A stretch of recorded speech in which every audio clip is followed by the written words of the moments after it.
નમસ્કાર દર્શક મિત્રો, સત્યમેવ જયતે લાઈવ ન્યૂઝમાં આપ સૌનું હાર્દિક સ્વાગત છે। વડોદરા શહેરમાં પૂરની પરિસ્થિતિ બાદ જાગ્યું હતું તંત્ર।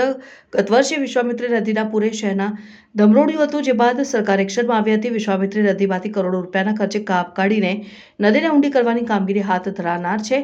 ગુજરાત સરકારે પાલિકા સાથે મળી ખાસ ટીમ બનાવી નદી ઊંડી કરવાની, દબાણ દૂર કરવાની સહિતની કામગીરી હાથ ધરી છે। અંદાજિત 1200 કરોડ રૂપિયાની સહાય તબક્કાવાર સહાય કરનાર છે। જોકે નદીમાં મોટી સંખ્યામાં જળચરો વસવાટ કરતા હોવાથી નદીની સફાઈમાં મોટો પડકાર આવી રહ્યો છે। નદીના અસંખ્ય મગરો પણ વસવાટ કરી રહ્યા છે, તેમને સ્થળાંતરિત કરવા તે મોટો પડકાર છે।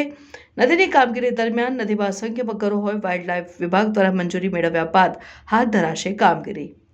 ડિસિલિસ્ટિંગની કામગીરી દરમિયાન વાઇલ્ડલાઇફ, ફોરેસ્ટ ડિપાર્ટમેન્ટ અને જાણકારોને પણ સ્થળ ઉપર રખાશે ઉપસ્થિત। એટલે જે દુઃખદ બે હમણાં ન્યૂઝપેપર્સમાં પણ હતા કે બે મૃત્યુ મગરના થયા છે, એટલે એમાં કોર્પોરેશન તરફથી તો અમે હજી કંઈ એક્ટિવિટી ચાલુ જ નથી કરી। It may be any inquiry થાય ફોરેસ્ટ ખાતા તરફથી કે પછી એનું પીએમ થાય કે જે પણ એમની પદ્ધતિ હોય એ પ્રમાણે એ આવી શકે। અત્યારે હું એમાં કંઈ કમેન્ટ કરી શકીશ। આગામી દિવસમાં મગરોની સુરક્ષાની કેવી રીતે અમે વાઇલ્ડલાઇફ બોર્ડનું ક્લિયરન્સ માંગ્યું છે, એટલે એમની જે સૂચના આવશે, એમનું જે એનઓસી આવશે ત્યારબાદ, મેં અગાઉ પણ આ વાત કરેલી છે કે ત્યારબાદ જ અમે વિશ્વામિત્રી નદીમાં જે ડિસિલ્ટિંગની કામગીરી છે એ ચાલુ કરશું। અને જ્યારે કરશું ત્યારે ફોરેસ્ટના રિપ્રેઝેન્ટેટિવ્સ અને જે જાણકાર લોકો છે એમની હાજરીમાં પૂરતી તકેદારી જે એસઓપી એ લોકો સજેસ્ટ કરે ફોલો કરીને જ અમે કરવાના છીએ। સર, ગટરની જે શહેરની જે ગટર વ્યવસ્થા છે એના બાબતે કોઈ ધ્યાન આપવામાં આવશે કે કેમ?